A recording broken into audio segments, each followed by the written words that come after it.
देखिए, एक बड़ी खबर आ रही है। ईरान ने तेल अवीव पर हमले का वीडियो जारी किया। तेल अवीव में सपोर्ट बेस को निशाना बनाने का दावा, ट्रांसपोर्ट सेंटर पर ड्रोन अटैक का दावा।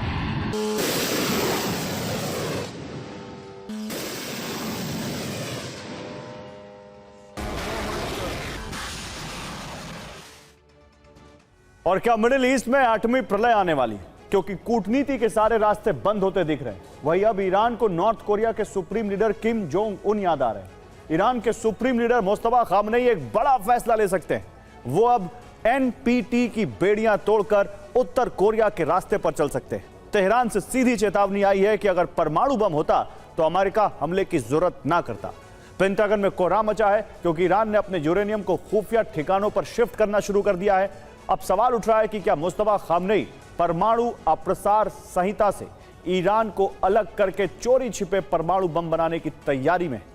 ईरान को एनपीटी से अलग हो जाना चाहिए, जिससे ईरान एटमी ताकत हासिल कर सके। ईरान की मौजूदा लीडरशिप का मानना है अगर उसके पास परमाणु बम होता तो शायद उस पर ये हमले ना होते। इसलिए परमाणु हथियार सुरक्षा की गारंटी बन सकते हैं। और आईएईए दावा करता रहा है कि ईरान के पास कुल संवर्धित यूरेनियम 440 किलो है, जो करीब 60% संवर्धित है। अब ईरान उसे अलग अलग ठिकानों पर शिफ्ट कर चुका है। इस्फहान परमाणु ठिकाने पर 200 किलो यूरेनियम मौजूद है, जिसे 200 फीट नीचे टनल कॉम्प्लेक्स में रखा गया है। विशेष धातु के सिलेंडरों में यूरेनियम को रखा गया है। इस्फहान से नातांज परमाणु ठिकाने की दूरी 169 किलोमीटर है, जहां 150 किलो यूरेनियम रखा गया है। वहां पर पिकएक्स पहाड़ियों के नीचे एटमी संयंत्र बनाया गया है। पिकएक्स पहाड़ियों के नीचे एटमी संयंत्र बनाया गया है। अंदेशा है कि वहां ईरान यूरेनियम का संवर्धन तेजी से कर रहा है। और नातांज से आगे फोर्दो की दूरी 117 किलोमीटर है। फोर्दो परमाणु ठिकाने में करीब 90 किलो यूरेनियम रखा हो सकता है। ग्रेनाइट पहाड़ के 100 मीटर नीचे यूरेनियम रखा गया है। जरूरत पड़ने पर यहां से दूसरे परमाणु ठिकानों पर इसको भेजा जा सकता है। 3 हफ्तों के बाद भी ईरान ने अपनी 70% मिसाइल शक्ति का इस्तेमाल नहीं किया है। अगर हम आज से शुरू करें तो भी हर हफ्ते एक नया मिसाइल पीस दुनिया के सामने ला सकते हैं। इस तरह से 2 साल से ज्यादा वक्त तक युद्ध लड़ सकते हैं। और यूरेनियम संवर्धन से कैसे परमाणु हथियार बनने की प्रक्रिया होती है, यह समझिए। संवर्धन का मतलब होता है आइसोटोप U-235 की मात्रा बढ़ाना। प्राकृतिक यूरेनियम के 2 आइसोटोप मिलते हैं। पहला आइसोटोप U-238 होता है, जो खनन से निकले यूरेनियम में 99.30% पाया जाता है। इस आइसोटोप का परमाणु हथियार बनाने में इस्तेमाल नहीं होता है। दूसरा आइसोटोप U-235 होता है, जो 0.7% मिलता है। इसी आइसोटोप से परमाणु हथियार बनाए जा सकते हैं। इसी यूरेनियम का संवर्धन गैस सेंट्रीफ्यूज मेथड से होता है। यूरेनियम को गैस यूरेनियम हेक्साफ्लोराइड के रूप में सेंट्रीफ्यूज में डाला जाता है। तेजी से घूमते सेंट्रीफ्यूज से U-238 बाहर की तरफ रहता है, जबकि हल्का U-235 अंदर की तरफ रहता है। इस प्रक्रिया के लिए हजारों सेंट्रीफ्यूज स्टेजेस की जरूरत होती है। U-235 का संवर्धन स्तर 20% से ज्यादा हो तो इसका इस्तेमाल रिसर्च रिएक्टर में टेस्टिंग प्रक्रिया में होता है। और हिजबुल्ला ने इजरायली टैंक उड़ाया। दक्षिणी लेबनान में मरकावा टैंक ध्वस्त हो गया। दीर सीरिया ने शहर में आमने सामने की जंग में हिजबुल्ला ने इजरायल के मरकावा टैंक को उड़ा दिया।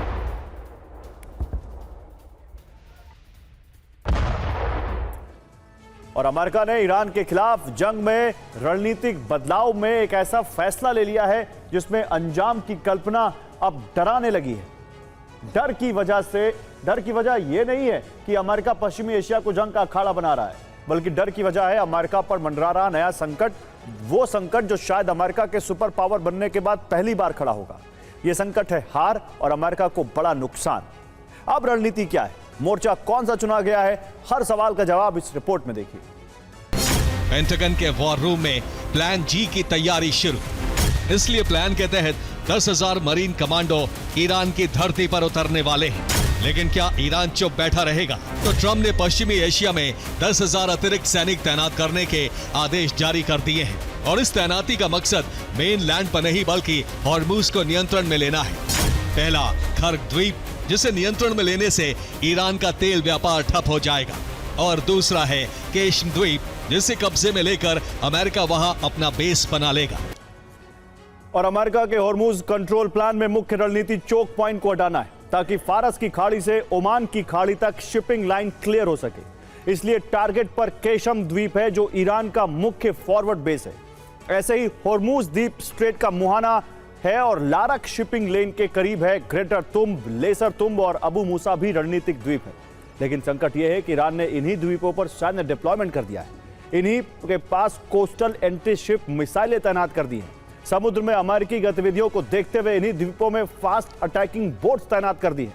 इन्हीं द्वीपों पर रडार और सर्विलांस सिस्टम एक्टिवेट किया है। यही नहीं, अमेरिकी ग्राउंड ऑपरेशन पर जवाबी कार्रवाई के लिए ड्रोन और एयर डिफेंस भी यही तैनात किए हैं।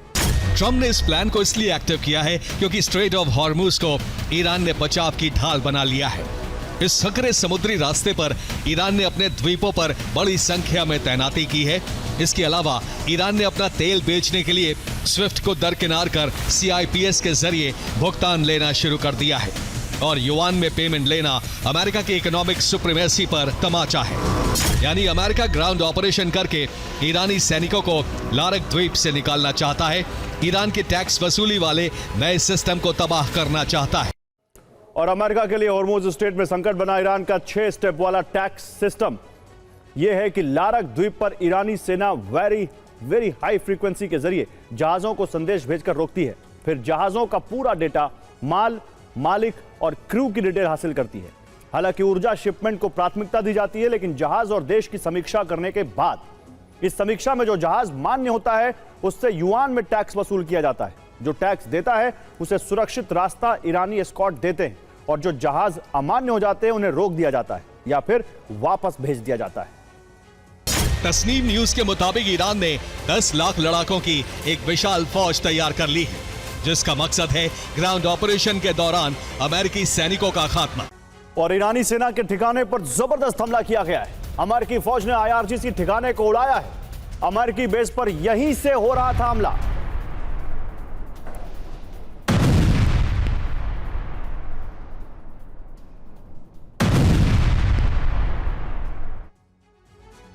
तो ट्रंप अल्टीमेटम दे रहे हैं और फिर खुद ही उसे बढ़ा रहे हैं। 48 घंटे से शुरू हुई बात अब 10 दिन तक पहुंच चुकी है और सवाल यह है कि आखिर फैसला हो क्यों नहीं रहा है, क्योंकि जमीन पर तस्वीर बदल चुकी है। 28 दिनों की इस जंग में 20,000 से ज्यादा महंगे हाईटेक हथियार खर्च हो चुके हैं और स्टॉक तेजी से खाली हो रहा है। एरो 2, एरो 3 से लेकर थर्ड मिसाइल डिफेंस सिस्टम तक ये तमाम हाईटेक रक्षा कवच, इनकी मिसाइलें खत्म होने वाली और इन्हें तेजी से बनाना बहुत महंगा पड़ रहा है। रिपोर्ट बताती है कि इस युद्ध की शुरुआत के पहले 16 दिनों में ही 11,000 से ज्यादा हथियार इस्तेमाल हो चुके हैं। इन हथियारों में बैलिस्टिक मिसाइलें, इंटरसेप्टर और बंकर बस्टर बम शामिल हैं। हैरानी की बात यह है कि इस युद्ध के पहले ही 4 दिनों में, यानी पहले 96 घंटों में ही 5,000 से ज्यादा हथियार दाग दिए गए थे और फिर बड़े हथियारों से विस्फोट की होड़ आज तक रुकी ही नहीं, क्योंकि रॉयल यूनाइटेड सर्विसेज इंस्टीट्यूशन की रिपोर्ट साफ कहती है कि हाईटेक हथियार तेजी से खत्म हो रहे हैं। लंबी दूरी की मिसाइलें और एयर डिफेंस इंटरसेप्टर कम बचे हैं और कुछ सिस्टम तो ऐसे हैं जो अब बिल्कुल खत्म होने के करीब पहुंच चुके हैं, जैसे इजराइल के एरो इंटरसेप्टर और अमेरिका का थार्ड सिस्टम, जो इजराइल और अरब में अमेरिकी बेस के रक्षा कवच की रीढ़ माने जाते हैं। रिपोर्ट कहती है कि इस जंग में हथियारों का सबसे बड़ा नियम यानी आयरन ट्रायंगल टूट गया है, जो कहता है कि आप किसी भी हथियार को या तो अच्छा बना सकते हैं या जल्दी बना सकते हैं या सस्ता बना सकते हैं, लेकिन तीनों एक साथ कभी नहीं। यानी अगर आप चाहते हैं कि हथियार बेहतरीन भी हो और तेजी से भी बने तो उसकी कीमत बहुत ज्यादा होगी, और अगर सस्ता चाहिए तो या तो समय लगेगा या गुणवत्ता गिरेगी। और युद्ध के समय सबसे बड़ी मजबूरी होती है तेजी, क्योंकि हथियार लगातार खत्म हो रहे होते हैं, इसलिए उत्पादन को तेज करना पड़ता है और यही उसे महंगा बना देता है। और इजराइल और अमेरिका की असली ताकत उनके अभेद माने जाने वाले एयर डिफेंस सिस्टम और एयर अटैक हैं, लेकिन अब यही ढाल तेजी से टूट रही है। एरो 2 और एरो 3 जो सबसे महंगे इंटरसेप्टर माने जाते हैं, उनका 80% से ज्यादा स्टॉक खत्म हो चुका है। रॉयल यूनाइटेड सर्विसेज इंस्टीट्यूशन की रिपोर्ट के मुताबिक इजराइल के पास एरो सिस्टम का सिर्फ 3 दिन का स्टॉक बचा है। थार्ड की बैटरियां यानी इंटरसेप्टर मिसाइलें 60% तक खाली हो गई हैं। यानी ईरान के मिसाइल हमलों की रफ्तार इसी तरह जारी रही तो 10 दिन बाद इजरायल के पास थार्ड की बैटरियां ही नहीं बचेंगी। इसी तरह इजरायल का अब एडवांस एयर डिफेंस और अटैक मिसाइल ब्लू स्पैरो भी 56% तक खत्म होने की रिपोर्ट है और सिर्फ 12 दिन का स्टॉक बचा है। डेविड स्लिंग इजरायल का medium range air defence system है जिसे देश भर में तैनात किया गया है ताकि रॉकेट और मिसाइल हमलों को हवा में ही रोका जा सके, लेकिन यह भी 54% खत्म हो गया है और सिर्फ 13 दिन का स्टॉक बाकी है। रैम्पेज इजरायल की air to surface strike missile है जिसे फाइटर जेट से दागा जाता है और दुश्मन के ठिकानों पर सटीक हमला करने के लिए तैनात किया जाता है। इसका 49% स्टॉक खत्म हो चुका है और अगर इसी गति से ऑपरेशन चलता रहा तो अब 18 दिन में यह भी खत्म हो जाएगा। और इसका मतलब साफ है, जंग सिर्फ हथियारों की नहीं है, यह समय के खिलाफ दौड़ है, रेस अगेंस्ट टाइम है और इस दौड़ में जो पहले खाली हुआ वही हार जाएगा। ट्रंप ने यह भी कहा है कि अगर हॉर्मुज जल डमरू मध्य पूरी तरह नहीं खोला गया तो सोमवार से ईरान के बिजली संयंत्रों पर हमला होगा। 21 मार्च ट्रंप 48 घंटे का अल्टीमेटम देते हैं, हॉर्मुज खोलो नहीं तो हमला होगा। 24 मार्च व्हाइट हाउस से बयान आता है कि 48 घंटे की डेडलाइन अब 5 दिन में बदल चुकी है और फिर 26 मार्च एक और बड़ा मोड़, ट्रंप 10 दिन का नया समय दे देते हैं। नई डेडलाइन 6 अप्रैल तय होती है और दावा किया जाता है कि ईरान ने 7 दिन मांगे थे। और अब देखिए कि इस युद्ध में हथियारों पर खर्च कितना हो रहा है और उन्हें रीलोड करने की कीमत कितनी है। लाल सागर ऑपरेशन में अमेरिका के करीब $1 अरब के हथियार इस्तेमाल हुए, लेकिन अब जब इतने ही हथियार तेजी से दोबारा बनाए गए तो उनकी लागत 2 गुनी यानी $2 अरब आई। यानी जितना खर्च हुआ उससे 2 गुना खर्च सिर्फ स्टॉक वापस लाने में लग गया। अब इसी पैटर्न को ईरान की जंग पर लागू करके देखिए। 16 दिन में $26 अरब के हथियार खर्च हो चुके हैं, लेकिन अगर इन्हें फिर से भरना है तो अनुमान है कि $50 अरब से ज्यादा लग सकते हैं। यानी जंग सिर्फ महंगी नहीं है, जंग को जारी रखना उससे भी ज्यादा महंगा है। Gallium, germanium, tungsten, rare earth material, propellant और विस्फोटक। और ट्रंप जानते थे कि ईरान पर हमला किया तो आईआरजीसी के टारगेट पर अरब में मौजूद यूएस के बेस होंगे। ऐसे में हमले से पहले ही अमेरिका ने अपने सैनिकों को अरब देशों के अलग अलग होटल में शिफ्ट कर दिया था ताकि बेस पर हमलों में नुकसान कम से कम हो। लेकिन अब ईरान के टारगेट पर वो सभी होटल हैं जिनमें अमेरिका के सैनिक ठहरे हुए हैं। ईरान ने इन सभी होटल्स को अमेरिकी सैनिकों की बुकिंग कैंसिल करने की चेतावनी दी है। इस बीच ईरान ने अपने सीक्रेट बैलिस्टिक तहखाने खोल दिए हैं जिनमें उसकी सबसे लेटेस्ट और विध्वंसक मिसाइलें मौजूद हैं और इनका जंग में अभी तक ईरान ने इस्तेमाल नहीं किया है।